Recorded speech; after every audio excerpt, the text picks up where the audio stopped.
present For the Record. Just ahead, a battle over housing and where it should be in Madison. We need to continue as a community to look for places where we could add additional density. We're throwing a lot at Madison residents right now. Plus, a massive change to cash bail takes a second out of 3 steps in Wisconsin. The sooner we get this passed, the safer we can keep our communities. But first, a federal check-in.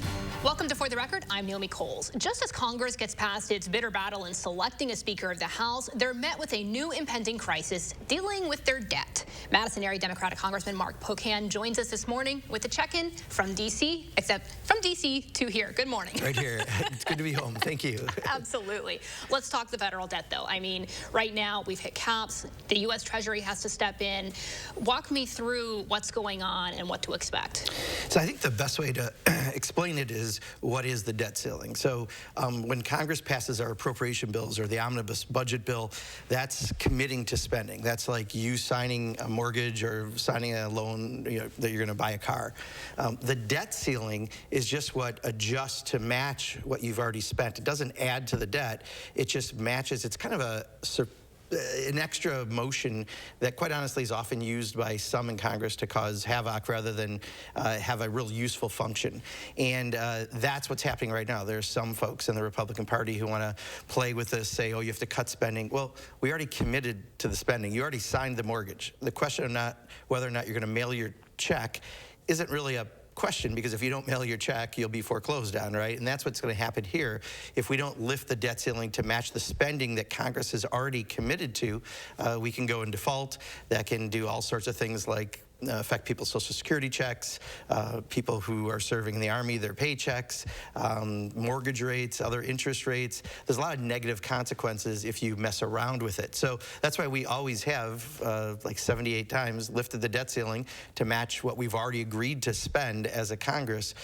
This dance, though, occasionally happens. At my first session back in 2013, this happened, and I remember being there on Saturdays and Sundays for a while. I hope that doesn't happen, because it does have negative consequences to real people and to the economy.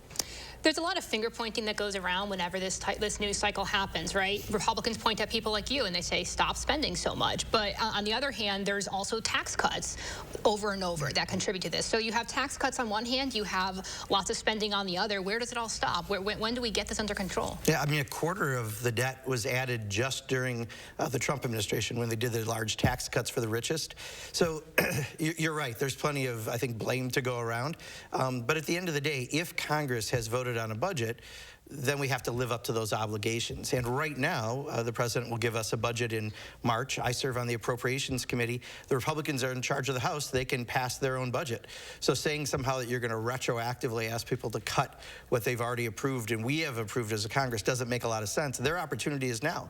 Go ahead and show us a smaller budget. That'd be great.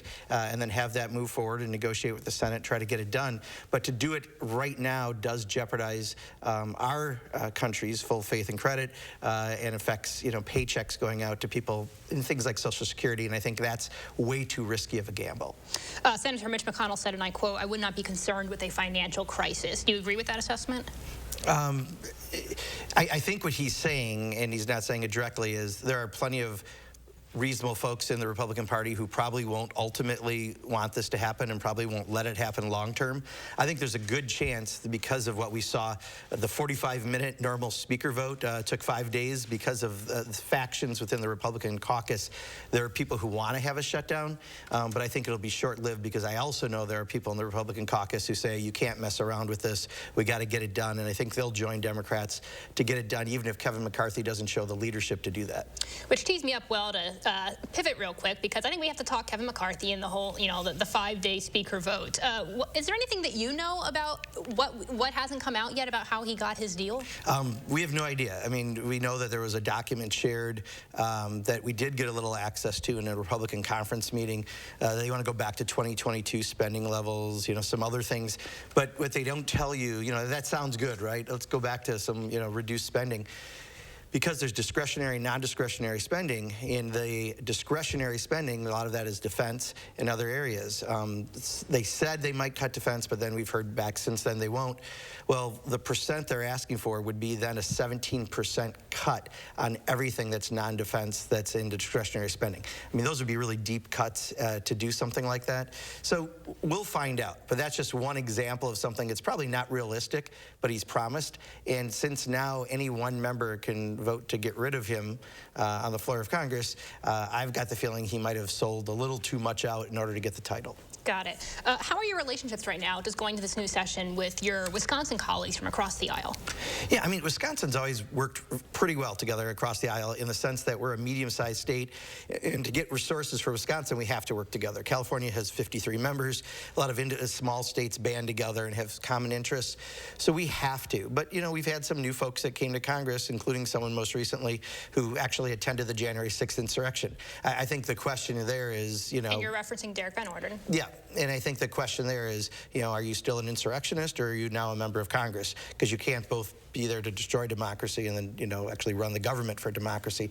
So I'm hoping that, you know, members like that will decide that they want to do the right thing and work with everybody. But up to this point, in my 10 years I've been there, I think on the House side anyway, people have worked together very well. Have you had any direct conversations with Congressman Van Orden? Yeah, we did talk briefly. We're going to try to get together. You know, he gave me a very sincere that he thinks that he condemned January 6th, the insurrection, but he hasn't quite said that publicly. He said he's talked around it. Maybe it's because he's new. I'm going to give him the benefit of the doubt, but I hope I do believe he was being sincere, and that's a good first step to trying to be able to work and move forward. Congressman, always good to chat. Sure. Thanks for coming in. Thank you. All right, and up next, a zoning debate in Madison attracting hundreds to weigh in.